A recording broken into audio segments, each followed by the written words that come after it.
Shapiro talking about how they are grooming your children. He used the G word, which is so triggering for me. Social media anymore. It's a word that has become absolutely forbidden. That word, of course, is groomer. If you say the word groomer, this means that you are some sort of Now, the word groomer does have a history, a semantically overloaded history, because there are two types of grooming. There is grooming, as in you are a sexual predator and you are actively talking to small children about sex because you want to have sex with the small children. You mean minor attracted persons? It's different. It's different for all of us. Or with young teenagers. And this sort of language was used as a slur for many gay, lesbian, homosexual people over the course of history. The idea was that if you were gay or lesbian, Ben Shapiro's voice is off-putting. It works, though.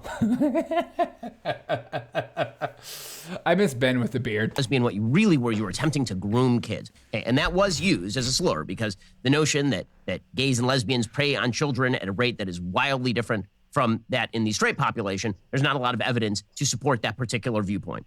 Okay, fair enough.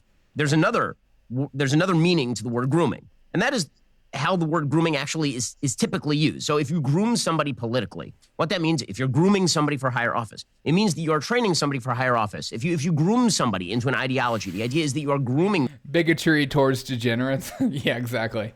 They're not murderers. They're, I don't know. I don't even know what to change it to. There are parts of the country where you will get violently punched for using the word minor attracted person. I believe you get punched in the mouth for saying something like that around me. I got a case of the Mondays. Coincidentally enough, I'm always in those parts of the country. Amen. them into a certain way of thinking. You're ushering them and indoctrinating them into a certain way of thinking. And it's that second sense of the word grooming that is now being utilized in our public schools, in our private schools, with regards to radical gender and racial ideology. It is happening at public and private schools all across the country. The more elite, the more it's happening. I know a lot of conservatives who live in red areas who seem either unaware or unwilling to pull their kids out of schools where this kind of crap is going on because they just don't want to believe that it's going on. But it is, in fact, going on. You have many people who are in the upper levels of administration in public and private schools who have decided that radical gender and sexual ideology must be taught to children, that the way that you create a right after that, we have a Project Veritas video to watch. better world is by indoctrinating them in the rules of tolerance. And when they mean tolerance, what they mean is sexual confusion, sexual fluidity. If there's...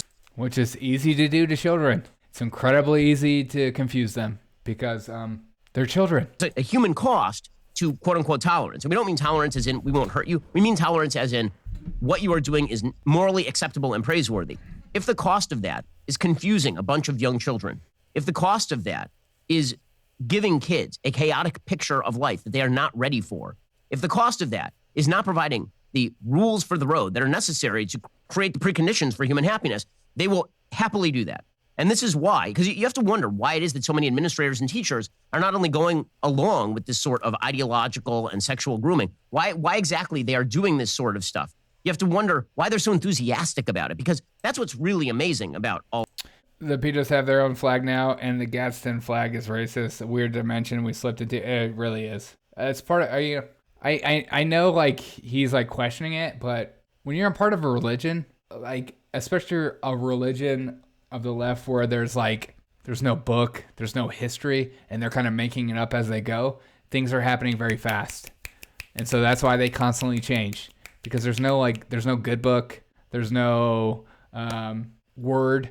They're just constantly creating new words to believe and the new literature to believe. Constantly changing because it's a postmodern ideology where you don't have to have objective truth. It's subjective. So if I feel this way right now, that means you need to feel the same way I feel about it in this matter right now. And if you don't, you're a bigot. You're different. You're other than. You're basically a January 6th rioter. Insurrectionist. All of this. Remember back when the majority of us agreed that children's lives were innocent? God, yeah. The good old days, as they say. Is that we went from, we just want whatever we want in the privacy of our own bedroom, to we must teach your kids actively because the institutions of society are bad and they teach your kids bigotry and evil. And so we are going to ideologically groom an entire next generation of people who believe like we believe. And that means we have to grab them at the earliest possible age and indoctrinate them in our viewpoint as to sexual fluidity. Well, the earlier the better, because, well, if you can captivate their minds early on, later in life it becomes easier, and you don't have to reiterate or actually have to convince adults to believe this stuff because, well, you've already believed it for so long. It's easy to make the rules as you go when you can ignore blatant double standard. Well, again, with subjective truth, there is no objective truth, and so double standards aren't a thing, Papa.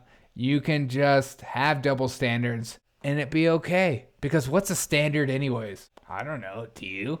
Get them before 8. It's too late, groomer. Oh, God. Get him before 8. It's too late. That's a good one. Sexual orientation and gender identity. And we have to do that at the earliest possible without the parents involved. In fact, because we need the parents not involved. The parents are an obstacle to our utopian visions of reshaping the next generation. And this obviously is having an extraordinary effect on kids. And you can see it by the numbers. You can see that the amount of LGBTQ plus identification among the younger generation is now in excess of 20%, like 1/5. And when you're talking about the youngest generation, it's going to be higher than that. It's going to be closer to 1/3. Okay, that is not because society has suddenly become more tolerant and genetics stayed the same. That is because standards are a social contract. There you go. Yeah, there you go. Society has now created a social contagion where it is considered praiseworthy and good.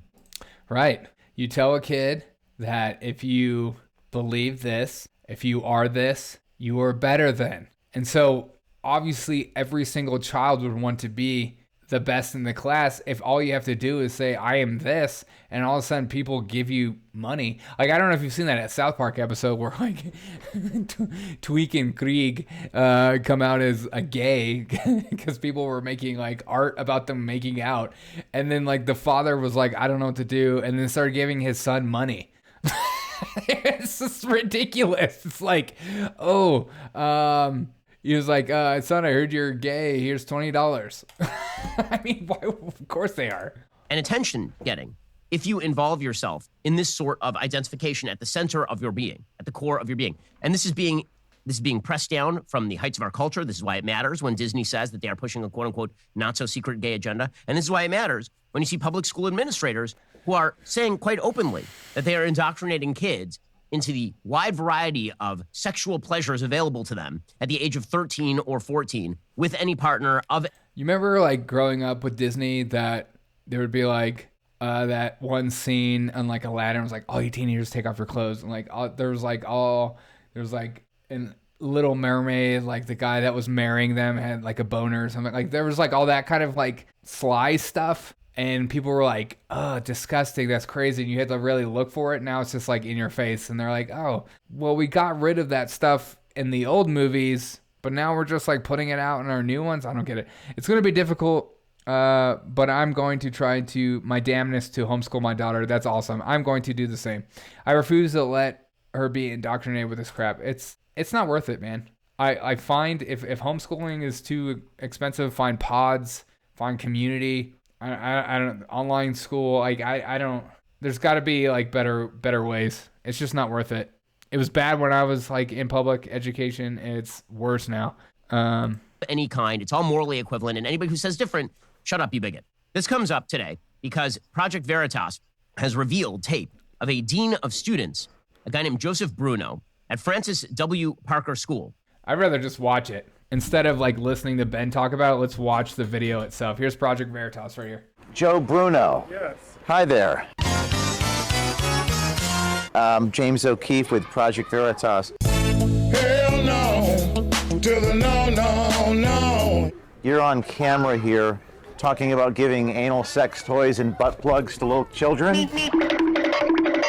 They're just like passing around dildos, butt plugs. The kids are just playing with them. Sir, why are you running? Why are you running away? Why are you running? Sir, anal butt plugs and toys? Excuse me? Bruno, just, excuse me, this teacher is talking about giving sex toys to your children. This is the space where we're dismissing children. Right. Can you actually evacuate the patio, Right, please? but he was giving sex toys to the I children. understand. I have children here. Isn't it ironic? I have children here. Please don't talk about that. It's only okay if he talks about it, okay? I have children here, and I want Project Veritas saying this. It needs to be under the safety of Bruno. Don't you think? Please evacuate. We're leaving. the patio. But he was talking about giving sex toys to children. Thank you for leaving. We understand. Reporters asking someone a question. We are leaving. You bet. As you can see, he ran into the building as quickly as possible. Are we allowed to stand on the side? That man should be in jail. I freaking wish. His school district offended him. Also really pathetic. His school district offended him. Also real pathetic. Yes. Sidewalk, sir? Sidewalk, I can't control that. Thank you. We're going to stand on the sidewalk right here. Do you know a Joseph Bruno? Bruno? Bueller. Yes, you're filming me. We're filming you too. Joe Bruno, your dean of students, talking about giving sex toys to children. Okay. Let's go back. which is apparently an elite school in Chicago, bragging about Pride Week that they have at this elite private school. And what they do, they had their LGBTQ plus health center come into the classroom. And he describes in great detail what exactly is taught to very young students. We're talking about 14, 13-year-old students. What is taught to them during LGBTQ plus Pride Week? Again, this is not saying treat all your students, your fellow students well. This isn't saying don't bully anybody else. This is actively indoctrinating kids into sexual fluidity and radical gender ideology. That's what this is. And there's only one reason for that. And it is because you are trying to indoctrinate them. You're trying to change how they think. They're trying to change how they act. They're trying to usher them in a world of sexual chaos. That's now your chief goal, by the way, as a parent, is to protect the innocence of your kids. But there are a lot of administrators like this. Innocence. Like, again, I forget, it was Papa said that. Like, these people don't think children are innocent. They're like, these children are faced with this every day, and I just want to come alongside them and help them understand their thoughts and feelings. This one, who apparently their chief goal is to make sure. What happened to the laws that protected children? What constitution? What laws? I mean, it's like, it's just whoever's in power dictates what's going on. You know what I mean?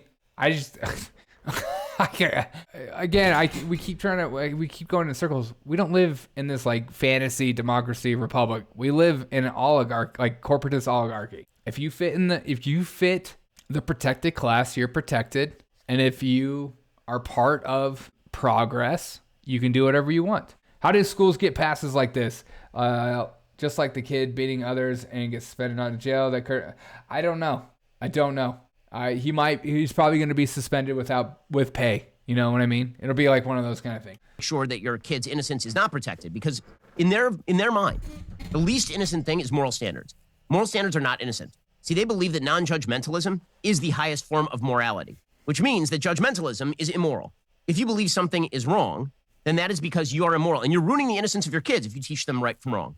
Right and wrong are biases. Yes, right and wrong objective. Are forms of discrimination because you're discriminating against behavior.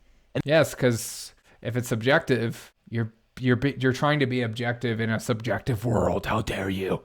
Public school, private school, different institutions, same results. It's turning into a science fiction dystopia of the poor and middle class. It really is. It's like, it's hard to watch as somebody who fits in those categories. Unlike Ben, no offense. Like I can't afford to put my child in a good institution like he can, and so. It's just hard. It's hard to watch, and it makes you feel kind of hopeless sometimes.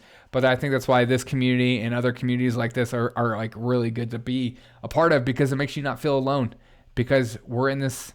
When I say we're in this together, I literally mean it. And that ruins innocence, because innocence is you look at everything with a naive eye. You look at everything, and everything is morally equivalent to everything else. Well, in a certain sense, you understand why that sort of semantic game is being played. When you see a baby is innocent, can make not capable of judgment. But when it comes to moral innocence, that is a very different question. Moral innocence also presupposes the idea that there can be moral guilt. And moral guilt attends to objective, good versus evil, good versus bad. You know, the law is written on your heart. To sin, typically speaking. Moral guilt also attends to behaviors that are damaging to people. And it turns out that sexual chaos is group chat, virtual hug, yeah, quite damaging to teenagers. On just a utilitarian level, put aside your own moral prerequisites. Even if you're a utilitarian, the kind of ideology that we're teaching to our kids right now, which is resulting in extraordinary levels of suicidal ideation, confusion, depression, anxiety. Mm-hmm. It turns out that when you teach kids chaos, they become incredibly anxious. They become Yes. And then you also tell those same kids to lock down Be afraid of the other. Stay in your home. Only a certain amount of people you should be allowed to be around as long as they take the shot. Those people are safe. The other people are unsafe. We're creating an entire generation of people full of anxiety and 1 second from exploding. Like that's like literally what we're creating. Community, not a falling best shot. Hey, thanks, Incredibly man. suicidal. Thanks, Wilson. This is not any sort of mystery. We've known this in psychology for literally decades. There's nothing new about this. It turns out that kids, more than any other species of being, kids are prone to choice paralysis. And when they are faced with an enormous number of choices, and they understand the consequences of none of them, and you refuse to teach them the consequences of any of them, they become anxious and confused. Kids need rules of the road. But we now have an entire system that is predicated on the idea that if you teach kids rules of the road, this makes you a bigot. And so we have to indoctrinate you. If the needle is moved in one direction toward traditional morality, it's not enough to go to sort of some moral neutral. We just won't teach this stuff in school. We actually have to push all the way to the other side, which is essentially promiscuity or polymorphous perversity in the Herbert Marcuse model. I don't know how else to explain what you're about to hear from Joseph Bruno, the Dean of Students at Francis W. Parker School. I had like our LGBTQ plus health center come in. They were passing around butt plugs and dildos to my students, talking about queer sex, using lube versus using spit. Wait, where is this Parker school? I swear I know where this school is. Oh, it's right by like Lincoln Park Zoo. Okay, keep going. Meet Joe Bruno, Dean of Students at the prestigious Francis W. Parker Private School in Chicago, which happens Pass around dildos and butt plugs. I kid you not. In this clip. And this apparently is what kids must be taught at the age of 14. And by the way, it's not just radical sexual ideology, it's also radical gender ideology. In fact, 14. I mean, what? If we go to stages of development from 14, 12, let's see, ages 12 years old to 18 years old, kids, what kids are experiencing the most when it comes to their growth is identity and confusion. So you want during this time period of a teen's life is to focus on building a solid identity. And if they don't build the solid identity, they will then have confusion. if you just go to the Francis W. Parker School website right now, they have an upcoming event, January 23rd. It's also disturbing that you combine this with the ease of access to pornography, young teens. Oh, yeah. Right. Yeah. Right. People act like pornography addiction isn't a real thing. It's just as addictive as meth. Scientifically proven. Same effects to your brain. Starring the writer, speaker, and internet yeller, Ijeoma Oluo, in So You Want to Talk About Race, for the 5th annual Dorita and Robbie Robinson Diversity, Equity, and Inclusion and Belonging speaker. Wow, they've now turned it not just into DEI, it's now DEIB, Diversity, Equity, Inclusion, and Belonging speaker. They also have a lecture on January 19th from Dr. Daniel Siegel, Intraconnected, Self, Identity, and Belonging. All of this sounds just like wonderful. Papa says, I quit pornography the second I realized how horrible the industry was. Good for you, man. So much rape, abuse, sex trafficking goes on in that industry. Wonderful, totally apolitical stuff. You know, all this is part of a broader agenda, and that is to inculcate in the youngest generation a complete aversion to any sorts of rules, to any sorts of roles, to any sorts of tradition, and to say to these kids that you are basically But teens don't know any better? No, because they don't know about that going on right now. They're still working again on their identity and identity. They're thinking about that constantly. Their teens are focused on their identity consistently. And I got that from Erickson's model of psychological stages. They're focused on identity. That is everything to them. And so that's why it's so important about what's going on right here. Because the school sees it as a way to build their identity, because that's all they think about. Dysphoria has gone up 100,000%. Is that true? Pornography is so fake it's hard to. Yeah, I wouldn't think. Cartesian. That's why they call it pornography. It's fake. Sexual being. A real woman clears all that. In opposition to your body, very often, right? This is how you end up with trans ideology: is the idea that you're sort of a disconnected soul in a meat body, and that all you have to do is shift your meat body to meet with the dictates of your soul, and then you will be all right. But then that's why your real sex is what you feel inside. It is not your body. Your body's just sort of a meat suit that you wear around all day. This bizarre notion that the core of identity lies in an amorphous view of your own sexual identity, it is so core to what all of the left is now teaching, the radical left anyway. All of the radical left is predicated on the idea that institutions, historic institutions, are shot through with racism and sexism and bigotry, and they have to be torn down. And the best way to tear them down is grab the kids and grab them early and groom them into this ideology and make them messengers of the ideology.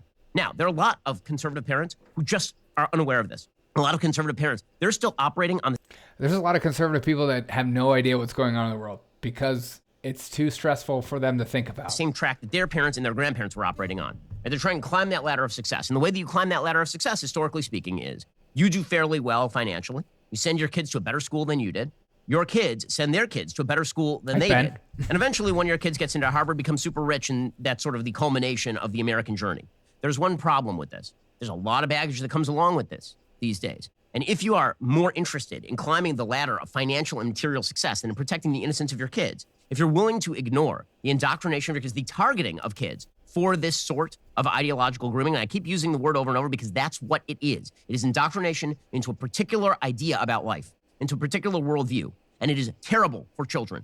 You're going to have to show me why it's better for kids to teach them that all forms of sexual activity are morally equivalent and good, why it is necessary to show I'm sorry. Will, you had to look that word up in the chat? Ashley, what are you lost about? Tell me. 13, 14-year-old kids, butt plugs and dildos, as this dean of students is talking about. You're going to have to explain to me why 5-year-olds should be exposed to drag queens. For that matter, why drag queens feel the necessity to expose themselves to 5-year-olds. And why exactly do they feel that that is a good thing? And again, you see so many prominent leftists talk about how that is just a right-wing talking point and it's not even true, even though there's freaking footage of it. Like, I just, again, the apple is not an apple, it's an orange. And the answer is they feel that that's a good thing because they are going to Pied Piper-like take your children from you, and then they're going to return your children in a different form.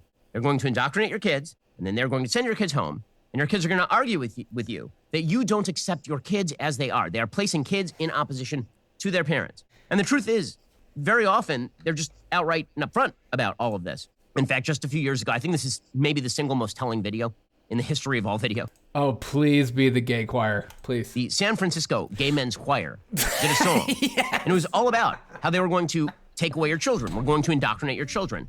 I remember critiquing this video when it first came out, and I thought it was like the creepiest thing ever. And then I saw constantly people on the left saying, it's just a joke. It's just a joke. And it's like, yeah, but it's on the nose. Lyrics to that song say, we will convert your children. That is literally the title of the song.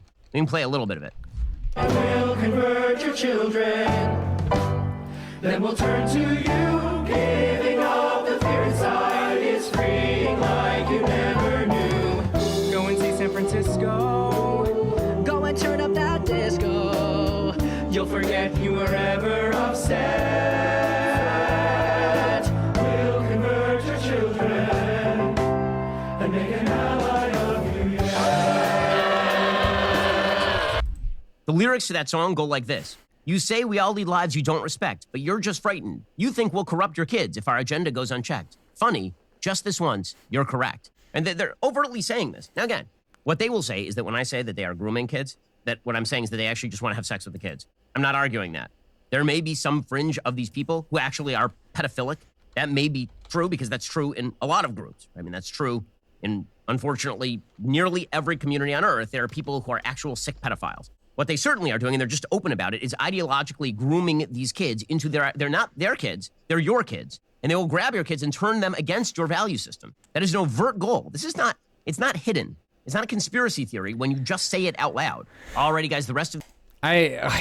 Again, if it's a joke, sure. But also, it's on the nose. And it's, the more that time goes on, just like all conspiracy theories, it seems to be proven not a conspiracy. That's all.